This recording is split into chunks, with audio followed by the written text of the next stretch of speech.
Il est 20 h, vous regardez la télévision Futur Média. Madame, monsieur, bonsoir. Voici tout de suite les titres de cette édition. Aïssata Tall Sall sur la route des élections législatives avec son mouvement Oser l'avenir. Le maire de Podor veut proposer une nouvelle option aux Sénégalais pour réussir sa mission.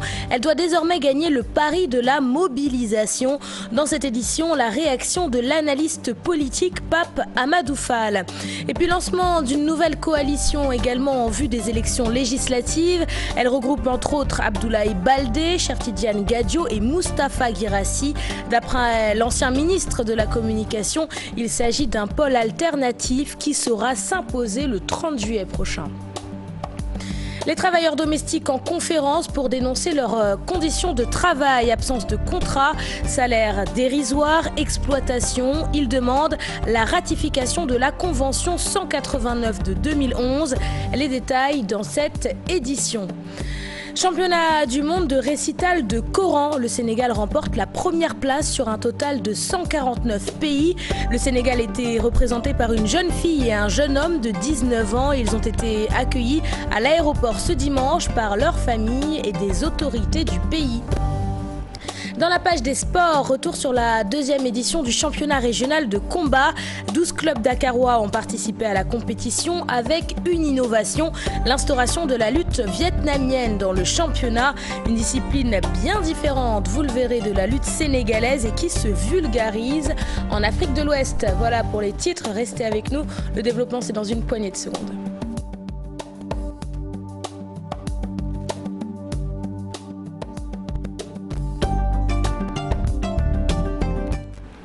Bienvenue à vous tous et merci de vous informer sur la télévision Futur Média. Aïssata Tall Sall lance son mouvement politique en vue des élections législatives avec Oser l'avenir. Le maire de Podor veut tracer une nouvelle voie politique pour le Sénégal. Alors, quelles sont les chances de la candidate qui veut aller seule aux législatives? D'après l'analyste politique Pape Amadou Fall, la tâche s'annonce difficile et reste à savoir si Aïssata Tall Sall pourra réunir suffisamment d'électeurs. Écoutons Pape Amadou Fall, il est au micro d'Alassane Ba. Aujourd'hui, elle choisit sa voie. Choisir sa voie, c'est d'abord se peser lors des législatives, mais ce que l'on retiendra surtout, et c'est dans la perspective, c'est en direction de l'élection présidentielle de 2019, c'est clair. Hier, elle a fait une très très belle mobilisation. C'est important, c'est déterminant, mais pour les législatives, il faudra aller au-delà de cela. Il faut 17 000 voix aujourd'hui pour être député dans ce Sénégal d'aujourd'hui. Est-ce qu'elle aura les capacités de pouvoir aller jusqu'au bout dans cette démarche-là? Attendons de voir. Son réceptacle naturel, c'est le Parti socialiste. Elle cherchera à capturer une bonne part de ses voix, d'abord au sein de ce parti où il est connu, où il a milité, où il a fait son parcours. C'est une certaine fracture aujourd'hui qui se met de plus en plus en évidence et je pense que Ousmane Tanordien a fait également une sortie hier dans la banlieue pour déterminer la position de son parti de manière générale.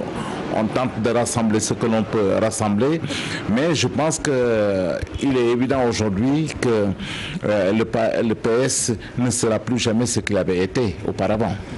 Cheikh Tidiane Gadio, Abdoulaye Baldé, Moustapha Guirassy, entre autres, ils ont lancé la semaine dernière une nouvelle coalition en vue des élections législatives.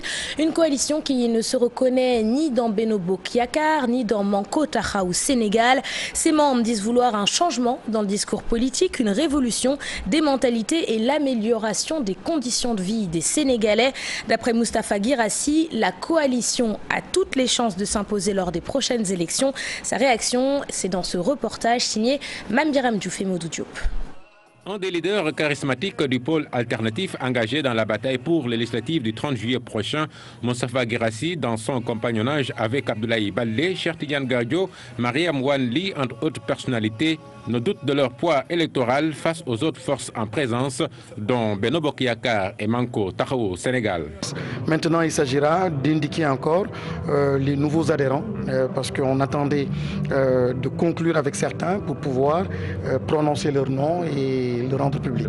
Et pour peser lourdement et puis être un pôle alternatif et pourquoi pas représenter donc l'opposition crédible et qui fédérera les défis, les enjeux et les préoccupations donc des Sénégalais de façon générale.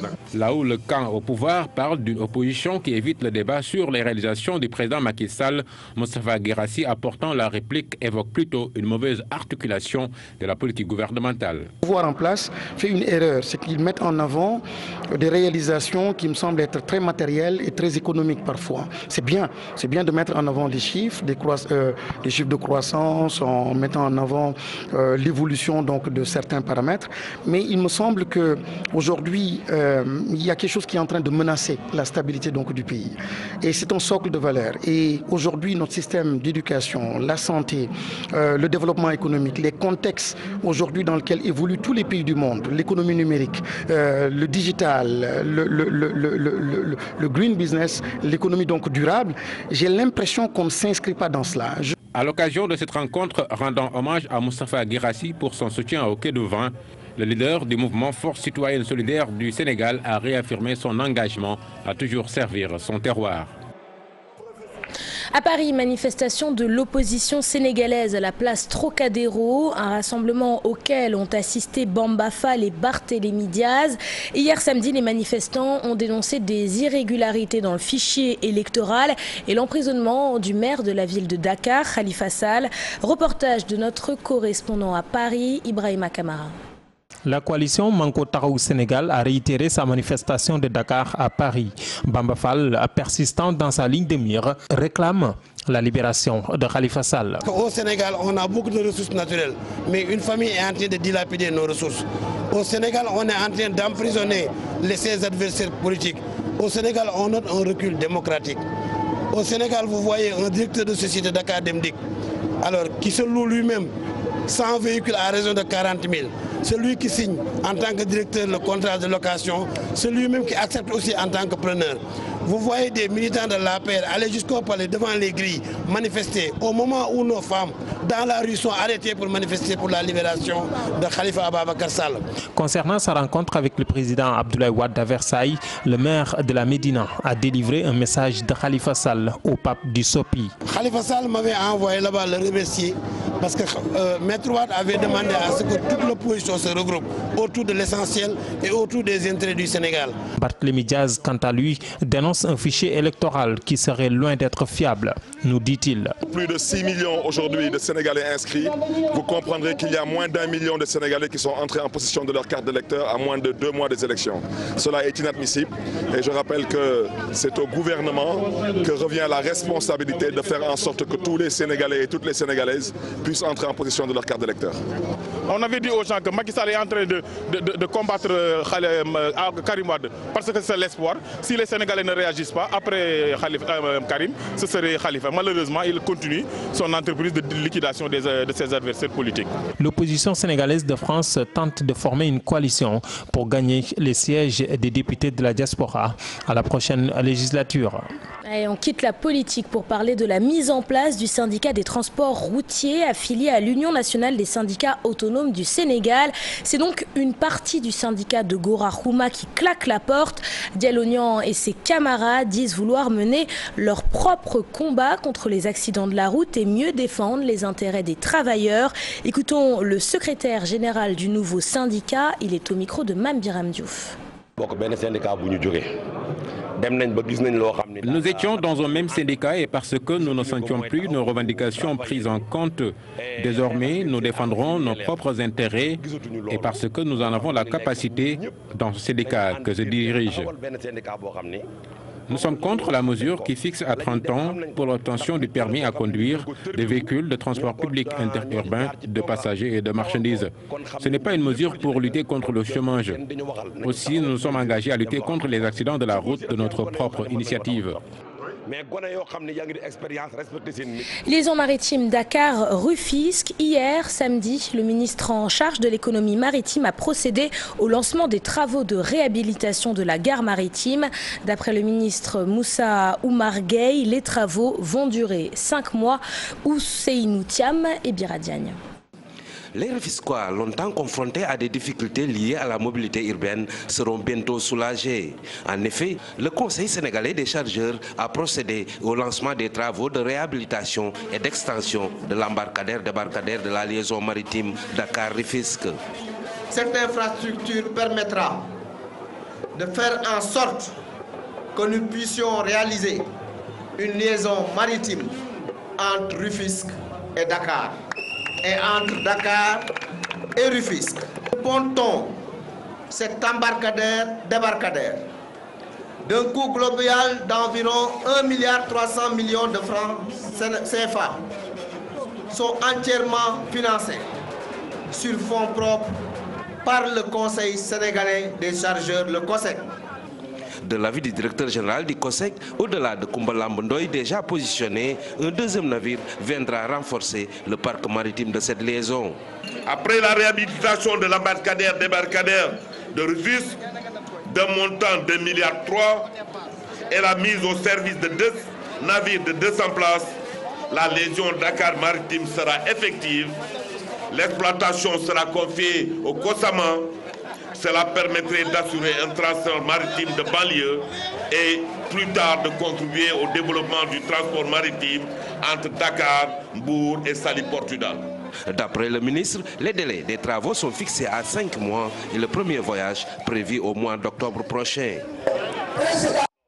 Salaire dérisoire, absence de contrat de travail, exploitation. Les travailleurs domestiques font état de leurs revendications. Hier samedi, ils ont organisé une conférence pour dénoncer leurs conditions de travail. Au Sénégal, plusieurs conventions tardent à être ratifiées. C'est le cas de la convention 189 de 2011 sur les travailleurs domestiques. Aujourd'hui, ces travailleurs demandent toujours plus de considération dans l'exercice de leurs fonctions. Retour sur cette conférence. C'est avec Dissa Prera et Modou Diop. Licenciement abusif, absence de contrat de travail, absence de protection sociale. Les travailleurs domestiques et gens de maison font face à un certain nombre de difficultés au Sénégal. La protection sociale, le licenciement abusif, la non-déclaration au niveau des institutions sociales de prévoyance, comme l'IPRES et la Caisse de sécurité sociale. Les salaires ne sont pas bons parce que le salaire le plus élevé, c'est 45 915. C'est la bonne cuisinière qui est classée à la 4e catégorie. Elle perçoit 45 915 francs. Vraiment, on trouve ça, c'est un salaire vraiment très bas. Ouais, c'est dérisoire. C'est que ces travailleurs ont laissé en rade. Renverser cette situation, c'est l'objectif que s'est fixé l'Union internationale des travailleurs de l'alimentation et branches annexes. En relation avec les syndicats des travailleurs domestiques du Sénégal, les deux entités veulent que l'État ratifie la convention 189 consacrée uniquement aux gens de maison. Mais des obstacles demeurent. Dans le secteur, la plupart des travailleurs sont des analphabètes. Au niveau du Sénégal, effectivement, on n'est pas habitué à déclarer, par exemple, son personnel domestique à l'inspection du travail, au niveau des institutions de prévention sociale, parce que quelque part, on estime que bon, ils ne devraient pas en bénéficier. Ce qui est loin de la réalité. Mais cet informel-là, pour le vaincre, vous conviendrez avec moi que ça va prendre un peu de temps. Il faut noter que les principaux intéressés, que sont les travailleurs domestiques, pour la plupart, ils ne sont pas assez instruits. J'allais dire qu'ils sont en majeure partie analphabètes. Donc eux-mêmes, pour être peut-être imprégnés de la réalité, pour être imprégnés de leurs droits les plus élémentaires, souvent ils ont besoin d'encadrement. Ça, cela peut être cité parmi les obstacles. Mais les acteurs qui devraient vraiment plaider cette cause-là, particulièrement les organisations syndicales de travailleurs, certes, on ne néglige pas leur engagement jusque-là, mais il y a lieu quand même de leur rappeler qu'il y a vraiment peut-être il y a une raison justifiée de hâter le pas. Informer et sensibiliser les principaux concernés, les syndicats, mais aussi les autorités étatiques, sur la convention 189 de l'IUTA, un impératif selon les travailleurs domestiques. Au Sénégal, le processus traîne encore le pas. Les autorités sont interpellées. Lutte contre le terrorisme à Thiès, le bataillon des commandos fait sa démonstration de force. À l'occasion de la fête patronale, les militaires ont étalé leurs compétences devant les populations. La cérémonie s'est déroulée à la base militaire de Thiès. Suivons ce reportage de nos correspondants Charanta Diop et Saïla Tire. Terrorisme, l'apparition de nouvelles menaces dans la sous-région. Les commandos sont à la commande et s'érigent en bouclier pour faire face. Ils l'ont exprimé lors de leur fête patronale. Je ne parlerai pas des opérations intérieures où nos éléments continuent de jouer les rôles de premier plan. C'est toujours ce sens du devoir qu'il nous faut entretenir et renforcer, surtout en ces moments d'insécurité sous-régionale, avec la situation qui prévaut dans le Sahel et l'apparition des nouvelles menaces qui exigent une nouvelle réversibilité. C'est cette capacité d'adaptation qu'il faudra avoir, vous, commandos de la première compagnie, qui êtes en entraînement pour la mission des Nations Unies au Mali.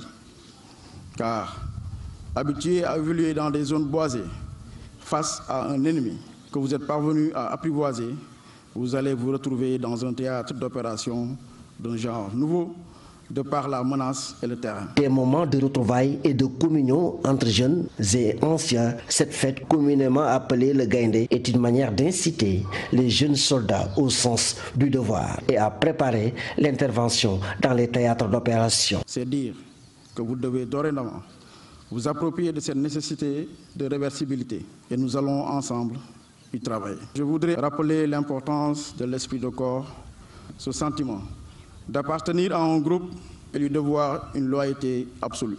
L'engagement souvent décentralisé des unités du corps a entraîné la sectarisation de cet esprit pour le confiner au niveau des compagnies, rendant ainsi vulnérable cet échafaudage que constitue le bataillon.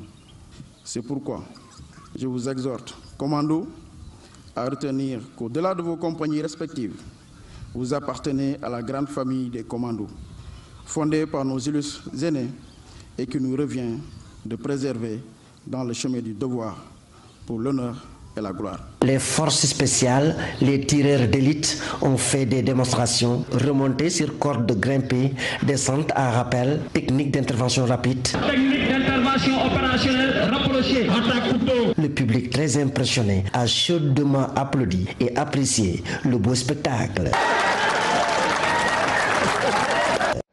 À présent, direction la région de Sédhiou avec la rénovation de la mosquée de Karantaba. Construite en 1330, l'édifice religieux était en état de délabrement avancé.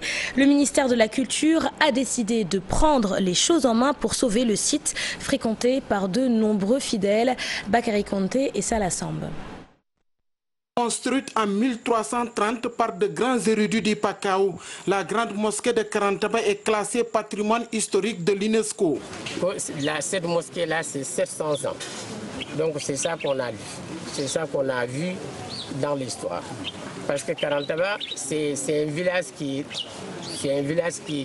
ça fait longtemps. C'est un village longtemps. Donc là, cette mosquée-là, c'est une mosquée, si vous voulez, les gens qui ont construit. Fodé Badramé, Fodé Moussa Souli, Fodé Ibrahim Baro, Fodé Mohamed Lamine Diba, Fodé Mohamed Lamine Touré, et tant d'autres, il y en a plein.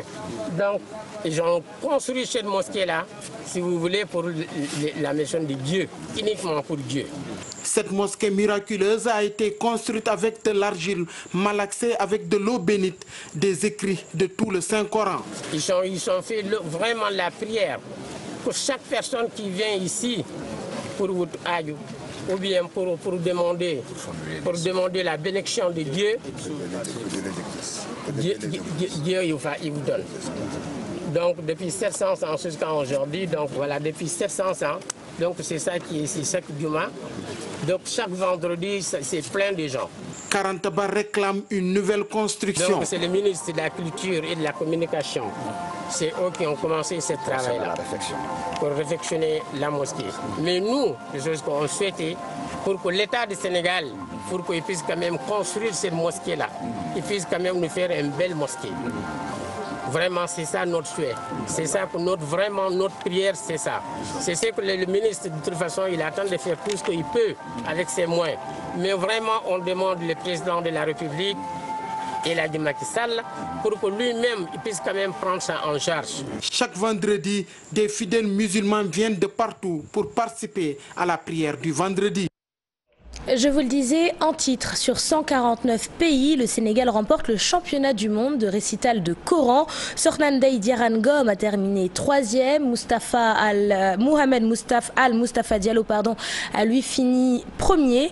Les lauréats sont rentrés au Sénégal et ont été accueillis chaleureusement à l'aéroport, comme vous pouvez le voir sur ces images. À l'université Cheikh Anta Diop de Dakar, discussion ce dimanche autour des enseignements du prophète, paix et salut sur lui. À quelques jours du mois de Ramadan, l'islamologue Cheikh Tandian invite les religieux à se concerter autour du croissant lunaire. Cheikh Tandian est au micro d'Alassane Ba, je vous propose de l'écouter. Tout ce qui concourt à ce que l'homme vive sur la terre d'une manière harmonieuse est prévu par le Coran, est prévu par la sunna du prophète sallallahu alayhi wa sallam. C'est pour cela que nous jugeons nécessaire chaque année, avant le Ramadan, d'organiser ce genre de conférences, inviter les musulmans pour qu'ils viennent partager avec nous ce qu'on dit. On doit s'unir, savoir que Dieu nous a créés pour qu'on soit unis. Le prophète, alayhi salatu wassalam, tous ces enseignements aussi concourent à cette union-là. Donc on ne doit pas vraiment se disperser. Parce que le croissant lunaire n'est pas plusieurs croissants lunaires, c'est un croissant lunaire.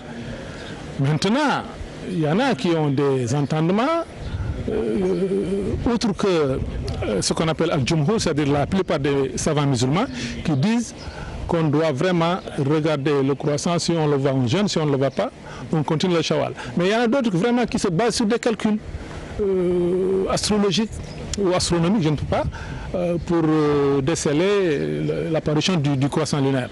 En tout cas, tout ça doit nous amener à s'asseoir à nous tous autour d'une table pour discuter vraiment de cette affaire du croissant lunaire musulman pour qu'on puisse jeûner ensemble et faire la rupture ensemble. Regroupés au sein du groupement Presse Diapalé, des travailleurs de la radio Futur Média ont organisé une conférence religieuse ce dimanche. Le thème, dirigeants modèles et citoyens modèles.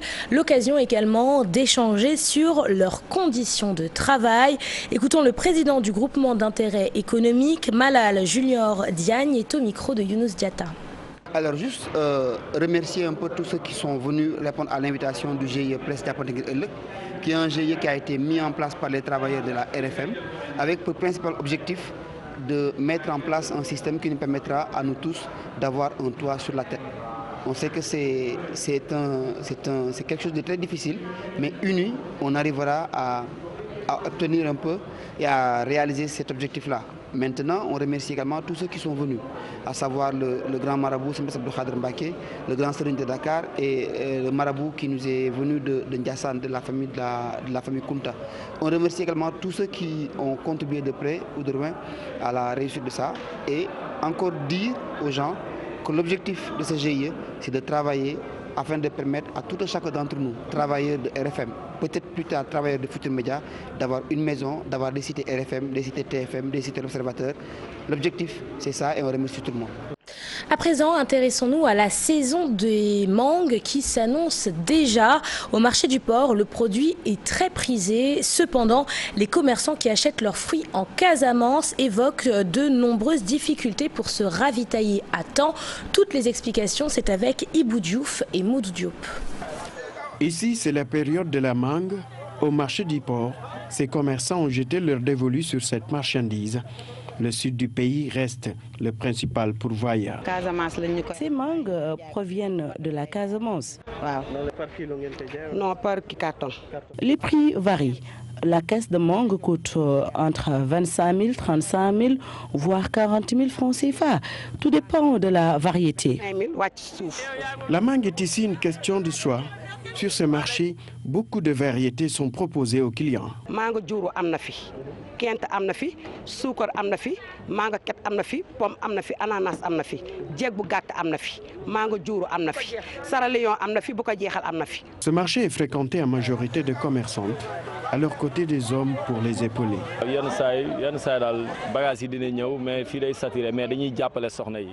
Nous les hommes aussi, nous avons notre place dans cet environnement. Nous sommes là pour soutenir les dames et faire profit également. Des difficultés, il n'en manque pas, surtout pour approvisionner ce marché. On fait face à beaucoup de problèmes. Le bateau accuse parfois du retard. En plus, les mangues pourrissent aussi. Beaucoup de commerçants perdent leurs produits. Il y a parfois la rareté des clients. En plus, certains clients tardent à payer leurs dettes. Mais on est obligé de faire avec. On n'a pas le choix. Au marché du port, la mangue reste le fruit le plus prisé du moment. Des commerçants qui attendent plus de clients pour profiter de la saveur de ce fruit charmant. Et puis avant de passer au sport, retour sur l'arrivée à l'aéroport des 2 lauréats du championnat du monde de récital de Coran. Alassane Ba et Diafaraba étaient à l'aéroport pour leur arrivée. On suit leur reportage. Ils ont hissé très haut le drapeau du Sénégal. Mohamed El Mustafa Diallo, premier mondial de récital de Coran, et Sohnandei Djarangom, troisième. Le Sénégal, premier sur 149 pays au Malaisie.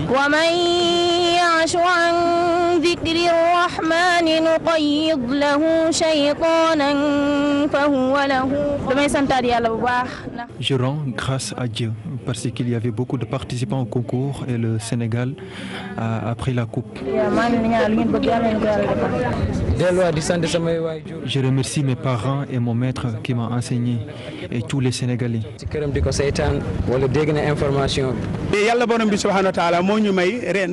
Dieu a fait que le Sénégal a participé au concours au Malaisie et a gagné à travers son fils Mohamed Mustafa Diallo.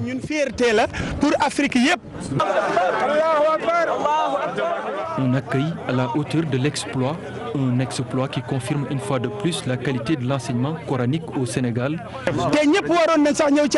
Tout le monde devait venir à l'accueil. Ceci montre tout simplement que les Sénégalais sont très bons dans l'apprentissage du Coran. Pour la première fois dans l'histoire du Sénégal, que la Coupe du Monde coranique nous revient ici au Sénégal. C'est une première, ce qui montre que vraiment l'enseignement du Coran est une réalité ici au Sénégal. Je dis souvent à nos camarades que ce n'est qu'à Dakar seulement, si on peut compter plus de 1000 daara à Dakar, ça montre nettement que vraiment les Sénégalais aiment le Saint-Coran. Une rencontre prochaine prévue avec le chef de l'État. Comme on le fait avec l'ensemble des acteurs sénégalais qui excellent dans leur domaine, ces lauréats seront reçus par le président de la République et seront honorés.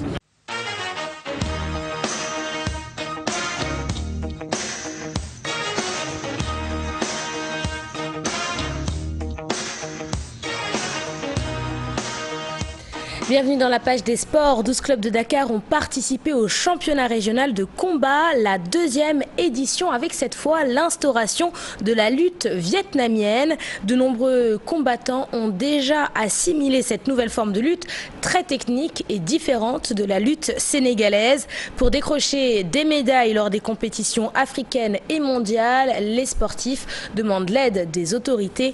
Pape Faraning et Mardien.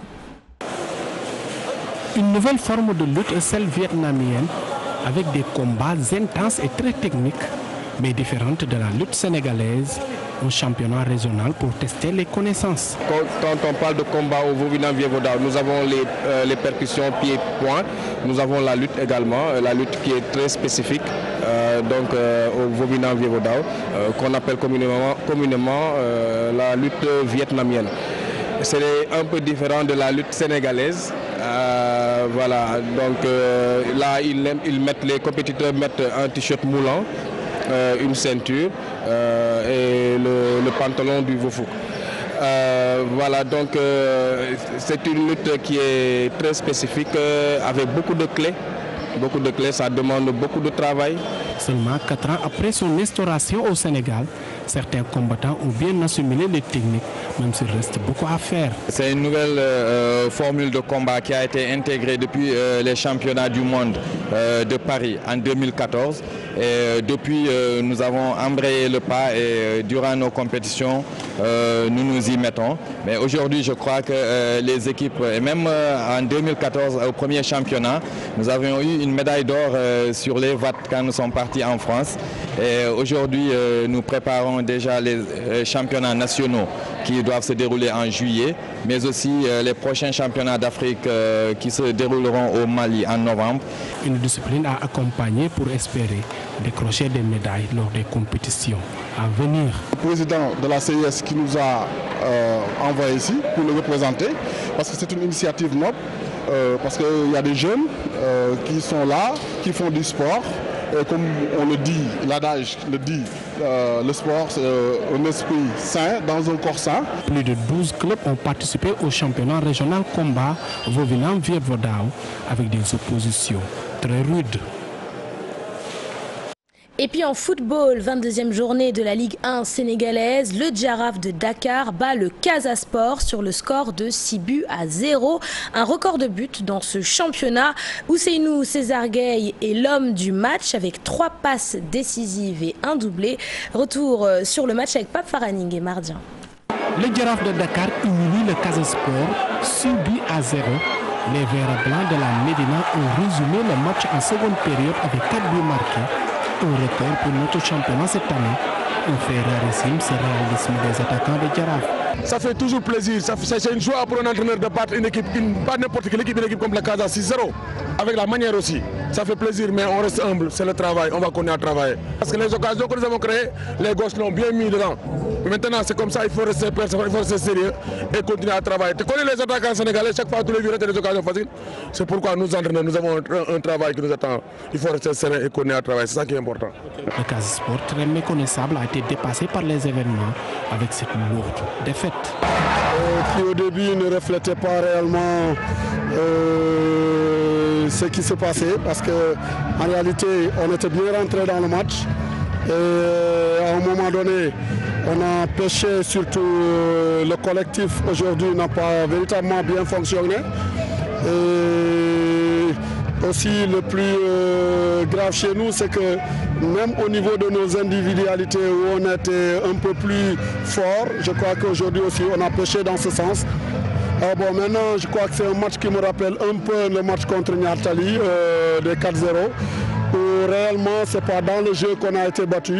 Avec 3 passes décisives et un doublé, Ousseynou César Gueye est le bourreau des Casacés. Il estime que ce résultat est le fruit d'une bonne préparation. Durant la semaine passée, on s'était remobilisé, quoi. On a fait un regroupement, on a préparé ce match. On avait un match de coupe le mercredi, mais c'était annulé, quoi. On est resté en regroupement, on a travaillé pour ce match et voici le résultat. On en sort vainqueur. Et c'est le Djaraf qui gagne. Il nous reste la compétition de la Coupe du Sénégal et nous allons aller jusqu'au bout pour remporter cette finale. Le Djaraf de Dakar Impérial a pris sa revanche devant le Casa Sport. Et malgré cette raclée, les supporters à les Casa ont encore confirmé qu'ils sont les meilleurs supporters d'Afrique décernés par la CAF. C'est la fin de cette édition, merci de l'avoir suivi, merci de votre fidélité. Prochain rendez-vous de l'information, c'est à 0h avec le tout en images. Excellent dimanche soir et très bon début de semaine sur la télévision Futur Média.